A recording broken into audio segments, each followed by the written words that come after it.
नमस्कार साथियों, स्वागत है आपका पुनः अंतर्राष्ट्रीय अर्थशास्त्र की इस क्लास में। हम चर्चा कर रहे थे एक्सर ओलिन सिद्धांत की। आज हम इस सिद्धांत की आलोचनाओं की चर्चा करेंगे।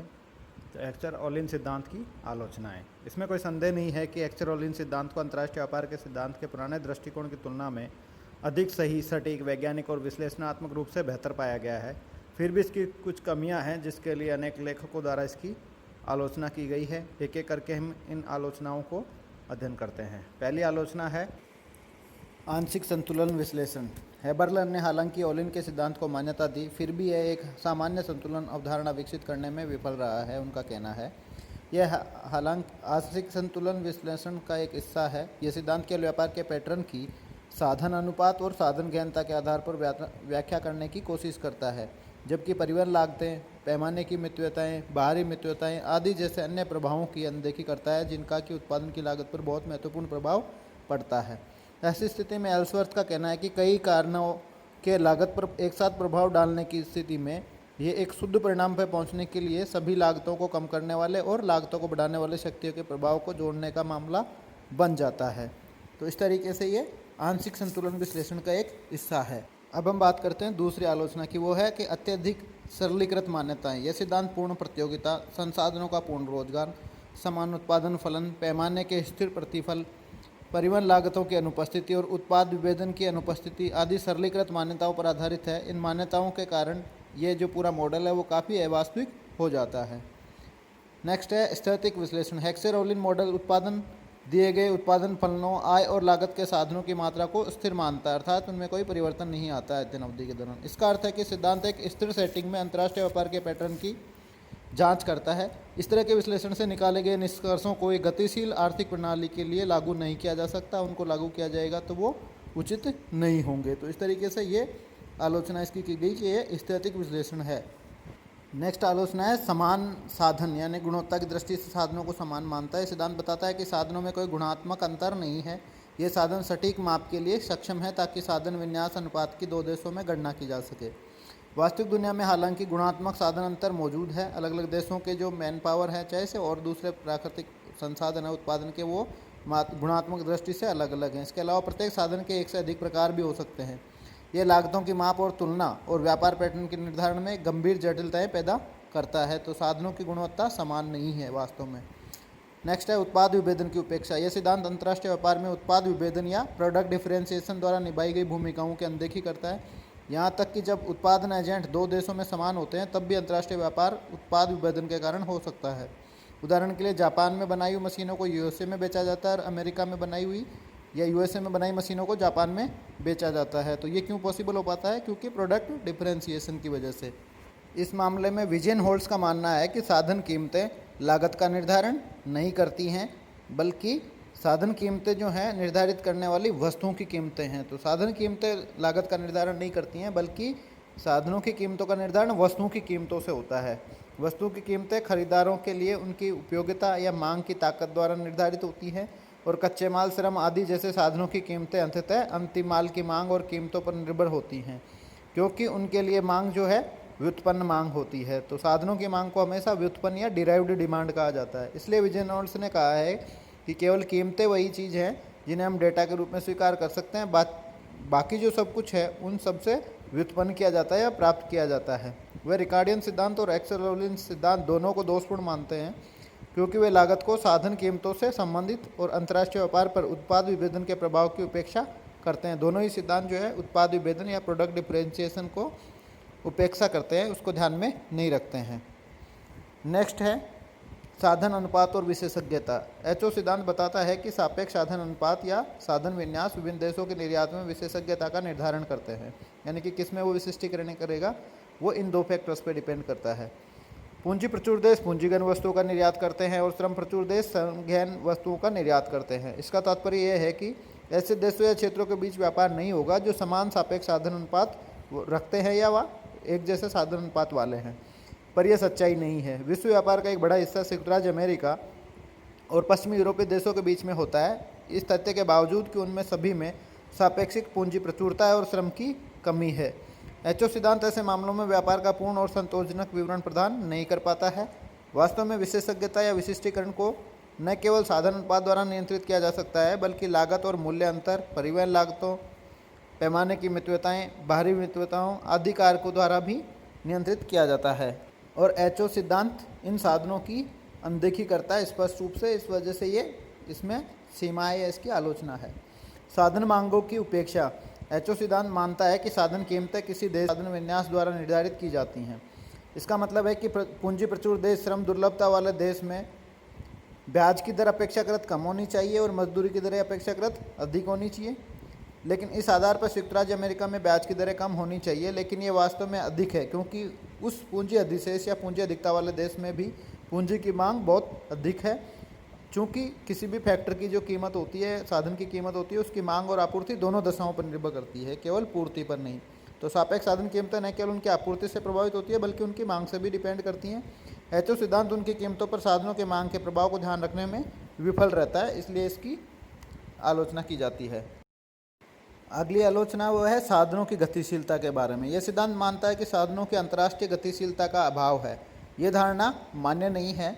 विलियम्स और लेविन जैसे लेखकों ने इंगित किया है कि साधनों को अंतर्राष्ट्रीय गतिशीलता वास्तव में एक देश के भीतर अंतरक्षेत्रीय गतिशीलता से अधिक है।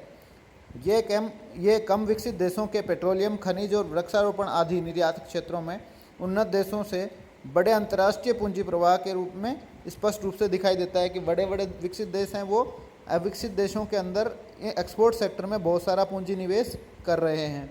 इसी प्रकार तीसरी दुनिया के देशों से बड़े पैमाने पर श्रम जो है उन्नत देशों में जा करके या उनके उत्पादन प्रक्रिया को अपने यहाँ से उत्पादित करके उनके उत्पादन और निर्यात को बढ़ाने में काफ़ी हेल्प कर रहा है, आउटसोर्सिंग के जरिए भी और वहाँ पे माइग्रेशन के जरिए भी। तो ये स्पष्ट हो जाता है कि एचओ सिद्धांत साधनों की अंतर्राष्ट्रीय गतिशीलता की अवास्तविक धारणा की मान्यता को स्वीकार करता है, जबकि वास्तव में अमेरिका और अन्य विकसित देशों में भारत जैसे विकासशील देशों से बहुत सारे वर्कर्स काम करने के लिए जाते हैं और उनके उत्पादन को बढ़ावा देते हैं।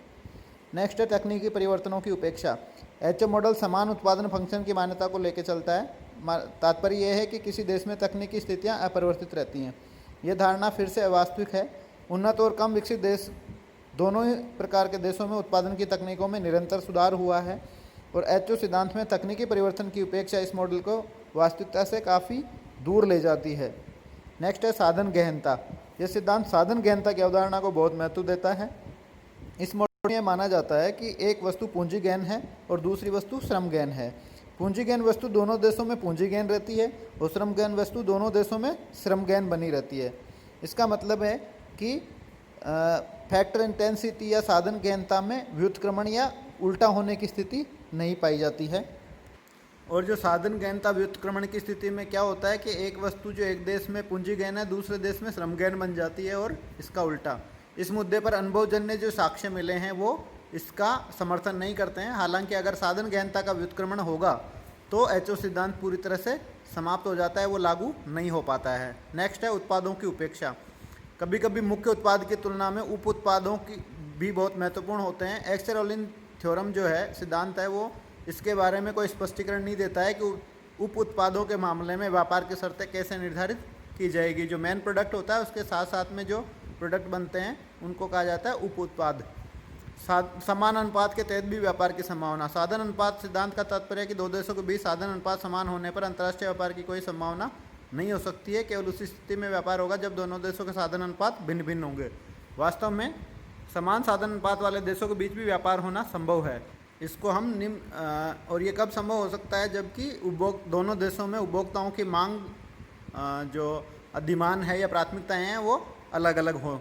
तो इसको चित्र में भी अपन समझा सकते हैं। नीचे जो सामने चित्र दे रखा है इसमें एक ही उत्पादन संभावना वक्र PQ दे रखा है जो दोनों देशों के अंदर समान साधन विन्यास की वजह से दोनों देशों के लिए PQ है, लेकिन जो मांग दशाएं दोनों देशों की वो अलग अलग हैं।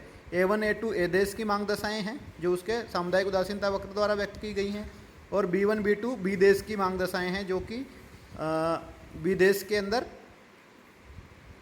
सामुदायिक उदासीनता वक्र द्वारा दर्शाई गई हैं। तो यहाँ आप देख सकते हैं कि A देश के अंदर मशीनों के लिए लगाव ज़्यादा है मांग में और B देश में कपड़े के लिए वरीयताएँ ज़्यादा हैं।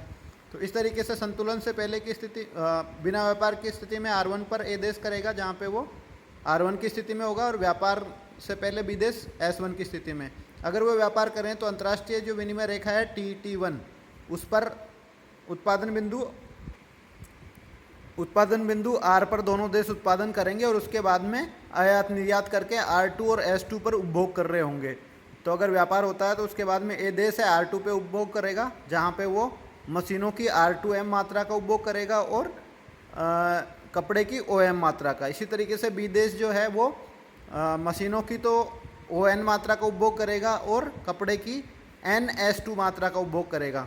तो उत्पादन ये R पर कर रहे हैं और उपभोग S2 और R हैं। तो जो मात्राएं उत्पादन से ज़्यादा हैं उन मात्राओं को आपस में आयात निर्यात करके प्राप्त करते हैं। तो यही विवरण मैंने इसमें लिखित में दिया है कि देश बी में कपड़े के लिए अधिक प्राथमिकता है और देश ए में मशीनों के लिए उपभोक्ता वरीयता अधिक है। तो अंतर्राष्ट्रीय व्यापार होगा T1 अंतर्राष्ट्रीय विनिमय रेखा रहेगी और दोनों देशों को क्रमशः R2 और S2 के रूप में बेहतर विकल्प मिलेंगे, क्योंकि वो पहले वाले उदासीनता वक्र से ऊंचे उदासीनता वक्र 2 पर हैं।